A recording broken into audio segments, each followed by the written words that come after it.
Dans les années 50, on pouvait encore trouver des cartes postales vantant les prostituées de Bou Saada. Dès 1830, l'accès à ce supposé paradis sexuel va être résolu par l'application méthodique du réglementarisme. L'Algérie va devenir un véritable laboratoire dans lequel on va pouvoir tester les mesures phares du système, tout en y ajoutant une création de toutes pièces. Le quartier réservé, c'est-à-dire exclusivement dédié à la prostitution. Et donc ces quartiers réservés vont devenir de véritables usines à vices, comme on les appelle à l'époque, c'est-à-dire des villes, des quartiers clôturés de murailles avec un poste militaire ou policier pour en garder l'entrée, dans lequel sont réunis, nous dit-on, l'ensemble de la prostitution officielle d'une ville.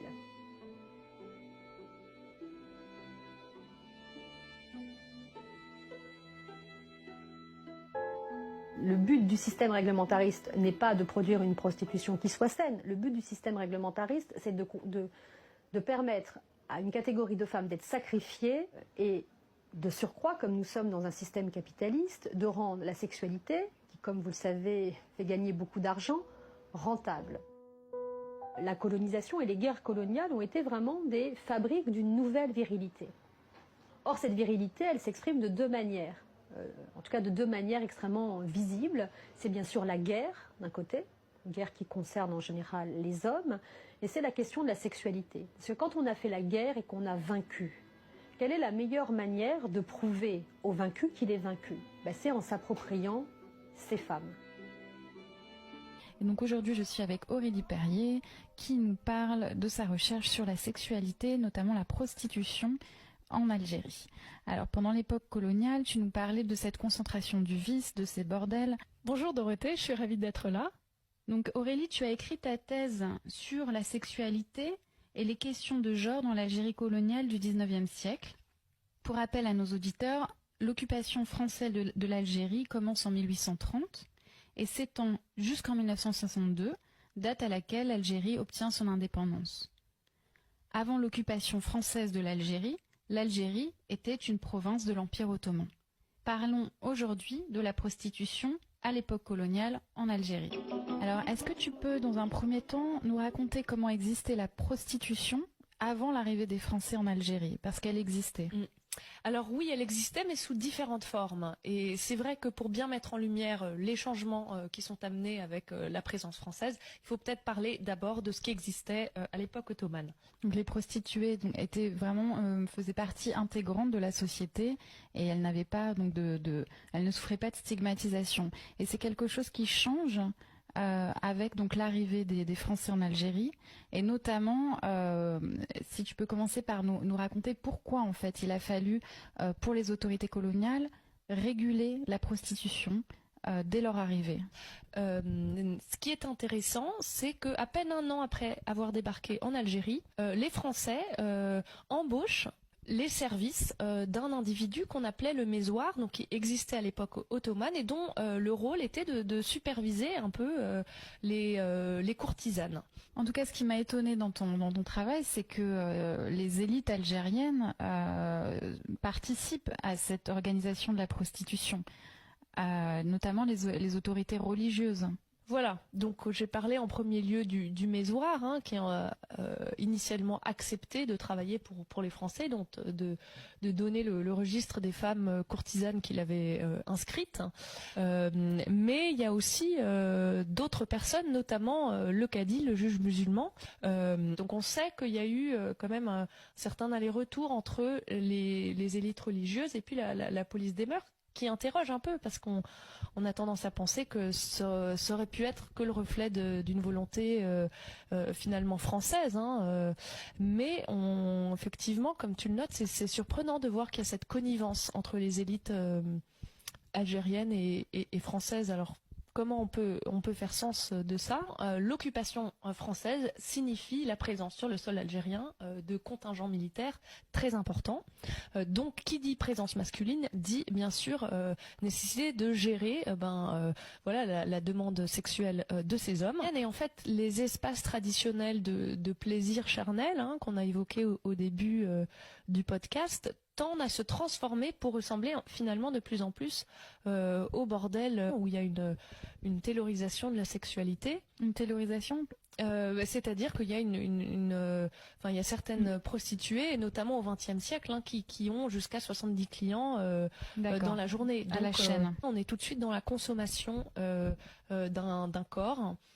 C'est parfois minuté, etc. Et le but est lucratif, quoi. Donc c'est vraiment le capitalisme sexuel. Justement, ce qui est intéressant, c'est cette fascination en même temps pour le corps des Algériennes. Parce que Constantine, donc c'est la ville sur laquelle tu as travaillé pour ta recherche, est un lieu touristique, un lieu de tourisme sexuel même. Dans la réalité, c'était souvent bien plus compliqué, et comme tu le désignes, il y avait effectivement une demande de la part de touristes qui venaient, pour des raisons, vraiment donner libre cours à leur désir sexuel et leurs fantasmes. Donc dans la réalité, en fait, la prostitution était un ferment de métissage. Justement, oui, je voulais en venir à là. C'est un lieu de rencontre, finalement, la prostitution, entre Français et Algériennes.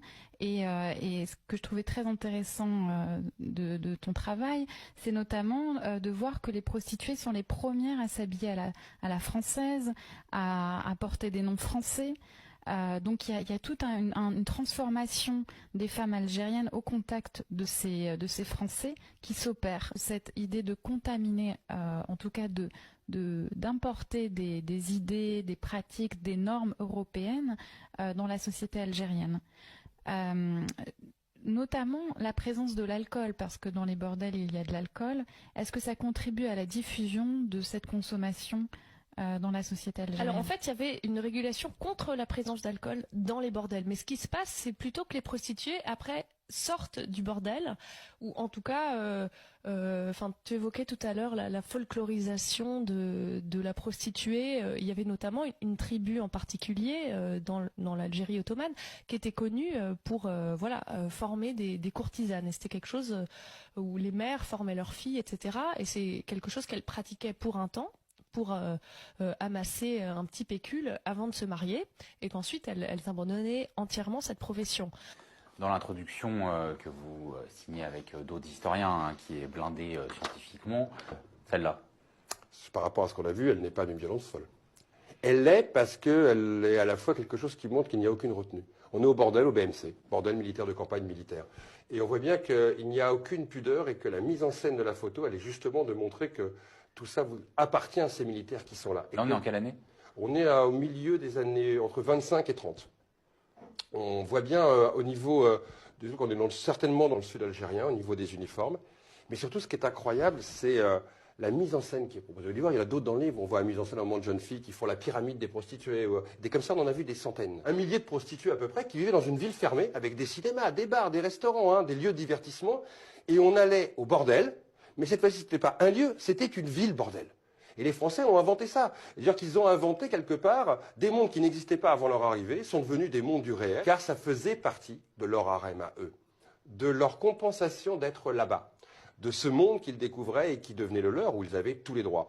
Ils ont tous les droits au point que quand la guerre d'Algérie aura lieu, comme la guerre au Cameroun aura lieu, comme la guerre d'Angola ou au Mozambique aura lieu avec les Portugais, la guerre du Vietnam, ces hommes qui seront militaires 20 ou 30 ans plus tard, leurs successeurs, considéreront qu'avant de partir, il faut violer. Et les guerres coloniales seront parmi les plus violentes sur le corps des femmes qu'on ait connues. Parce que partir de ces empires, c'était donc laisser derrière soi ces femmes. Et la meilleure manière de les punir, d'abandonner quelque part le colon, ça a été de détruire leur corps et donc de les violer. Donc ces histoires, elles ont un impact réel. C'est que tout ça a fabriqué un droit de propriété sur ces corps. Ce n'est pas simplement des prostituées qu'on mettait en scène là. C'était des prostituées aux colonies. Et par définition, elles n'étaient là que pour servir le blanc et le colonisateur.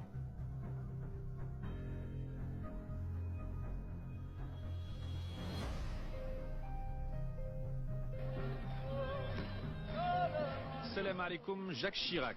C'est la première visite d'État d'un président français depuis l'indépendance de l'Algérie.